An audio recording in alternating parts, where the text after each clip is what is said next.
మామిడల్లం పచ్చడికి కావాల్సిన పదార్థాలు: మామిడల్లం 1 పావు కప్పు, పచ్చిమిర్చి 2, పచ్చి పసుపు చిన్న ముక్క, పుదీనా కొంచెం, కరివేపాకు 1 రెమ్మ, కొత్తిమీర కొంచెం, పల్లీలు పిడికెడు, జీలకర్ర 1 చెంచా, ఆవాలు 1 చెంచా, శనగపప్పు 2 చెంచాలు, నువ్వుల నూనె 2 చెంచాలు, ఉప్పు రుచికి సరిపడినంత.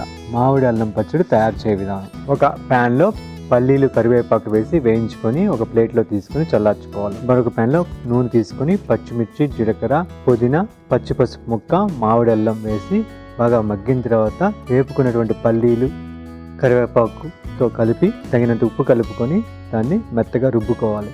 మరొక ప్యాన్లో నూనె తీసుకొని ఆవాలు, పచ్చిశనగపప్పు, కరివేపాకు వేసి వేయించుకున్న తర్వాత రుబ్బుకున్న పచ్చడి కూడా వేసి కొంచెం వేగించి సర్వింగ్ బౌల్లో తీసుకొని కొంచెం కొత్తిమీర తోటి గార్నిష్ చేసుకుంటే ఎంతో కమ్మని మామిడల్లం పచ్చడి తయారవుతుంది.